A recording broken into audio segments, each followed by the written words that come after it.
បាទខ្ញុំសូមជម្រាបសួរដល់ឪពុកម្ដាយអ្នកព្យាបាលហើយនិងអ្នកថែទាំកុមា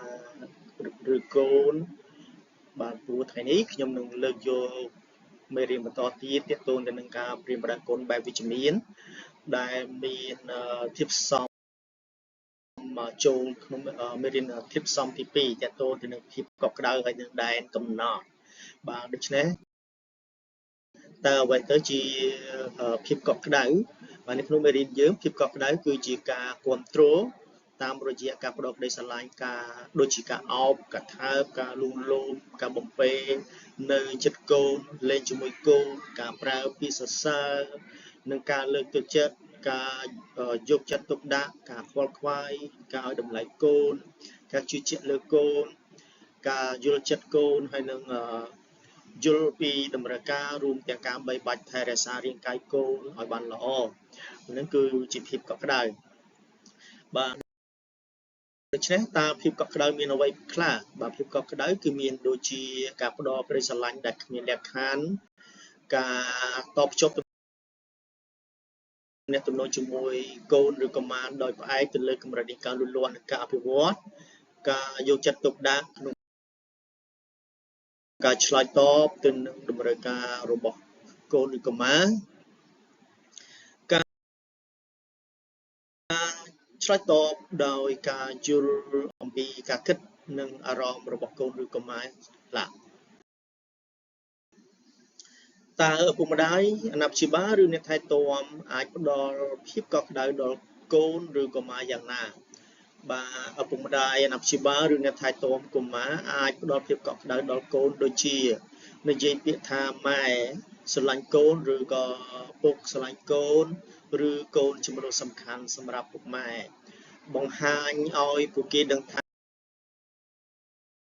អ្នកស្រឡាញ់ពួកគេ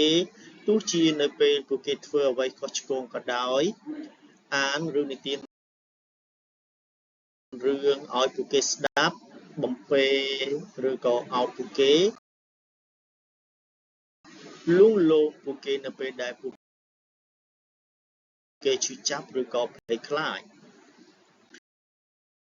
ហើយចំណុចមួយទៀតគឺស្ដាប់ពួកគេពិចារណាលើស្ថានភាពអ្វីមួយនៅទៅតាមគំនិតរបស់ពួកគេ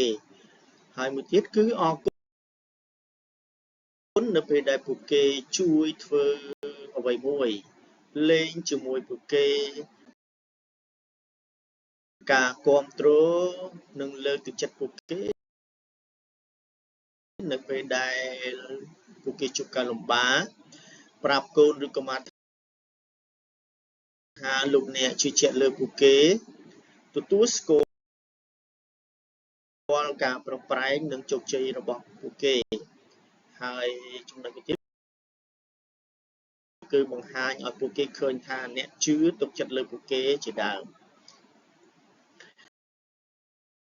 ហើយមួយទៀតតើអ្វីជាដែនកំណត់បាទនៅក្នុងមេរៀនរបស់យើងដែនកំណត់គឺជាការផ្ដល់ព័ត៌មានពីសេចក្តីណែនាំលក្ខខណ្ឌគោលការណ៍ច្បាស់លាស់ការចរចានិងការយល់ពីហេតុផលនានានៅអ្វីដែលគួរធ្វើនិងមិនគួរធ្វើនឹងគឺជាដែនកំណត់ហើយដែនកំណត់មានអ្វីខ្លះដែនកំណត់មានដូចជាបាទនៅក្នុងមេរៀនយើងដូចជាបង្កើតគោលការណ៍ណែនាំច្បាស់លាស់ពីអាកប្បកិរិយានិងរបៀបប្រព្រឹត្តនានាហើយចំណុចមួយទៀតគឺប្រាប់ពីការរំពឹងទុកនិងបញ្ជាក់ប្រាប់ពីផលប៉ះពាល់នានាឲ្យបានច្បាស់លាស់ហើយប្រាប់ពីហេតុផលនានាសម្រាប់អាកប្បកិរិយានិងការប្រព្រឹត្តផ្ដល់ព័ត៌មានគ្រប់ជ្រុងជ្រោយដើម្បីជួយឲ្យការសម្រេចចិត្តបានត្រឹមត្រូវប្រាប់ពីអ្វីដែលគួរធ្វើនិងមិនគួរធ្វើការបង្ហាញនៅហេតុផលនានាហើយមួយទៀតគឺការចរចាជាដើមសំណួរថាតើឪពុកម្ដាយឬអាណាព្យាបាលឬក៏អ្នកថែទាំកុមារអាចផ្ដល់ដែនកំណត់ឲ្យកូនឬកុមារដូចម្ដេចបាទឪពុកម្ដាយអាណាព្យាបាលឬអ្នកថែទាំកូនឬកុមារអាចផ្ដល់ដែនកំណត់ដល់ពួកគេដូចជា ចំណុចទី1គឺរៀបចំឲ្យពួកគេត្រៀមខ្លួនសម្រាប់ស្ថានភាពពិបាកដោយប្រាប់ពួកគេពីអ្វីដែលត្រូវរំពឹងទុកនិងរបៀបដែលពួកគេត្រូវដោះស្រាយហើយទៀតប្រាប់ឬបញ្យល់ហេតុផលនានាទាក់ទងទៅនឹងច្បាប់ទម្លាប់ដែលមានពិភាក្សាពីច្បាប់ទម្លាប់ជាមួយពួកគេស្ដាប់ពីទស្សនៈនានារបស់ពួកគេទៅតាមអាយុជួយពួកគេឲ្យរកឃើញនៅវិធីនានាដើម្បីកែកំហុសរបស់ពួកគេតាមរបៀបមួយដែលពួកគេរៀនបានពីកំហុសនោះកាន់យកភាពយុត្តិធម៌ត្រឹមត្រូវនិងចេះបត់បែនជួយពួកគេរៀនអំពីរបៀបគ្រប់គ្រងអារម្មណ៍និងកំហឹងពន្យល់អំពីទស្សនៈរបស់យើងនិង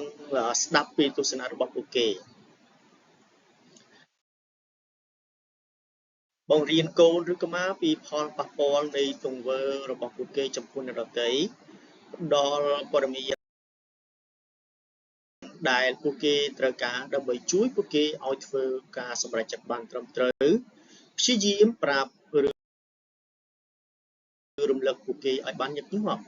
ហើយមួយទៀតគឺជៀសវាងការគំរាមកំហែងវាយលើពួកគេឬក៏ឈប់ផ្ដល់ក្តីស្រឡាញ់ដល់ពួកគេបន្លាចថាមានសិទ្ធិចម្លែកខ្មោចឬអ្វីដែលធ្វើឲ្យកុមារភ័យខ្លាចហើយមួយទៀតគឺឪពុកម្ដាយត្រូវធ្វើជាគំរូនិងអ្នកនាំផ្លូវល្អចំពោះពួកគេជាដើមបាទដូច្នេះសូមអរគុណច្រើនដែលបានមើលវីដេអូមួយនេះ